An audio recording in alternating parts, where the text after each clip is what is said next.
a little bit more on what I was saying in the last video. This is the pendulum bob, and this is its axis of rotation. And we lifted it to 90 degrees from its vertical position. That's a 6-inch drop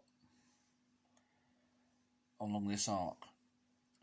To get half the velocity, we want a quarter of the height, which is 1.5, which is this line here. And you can see that the two horizontal distances are now, the ratios are well out.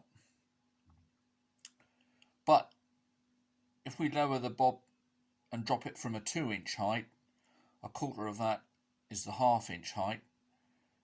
And now we're getting similar to 50-50. It's not exactly, but it's much more halfway according to the eye. I just thought I wanted to point out that, for whatever reason and whatever help it makes to anybody, I don't know.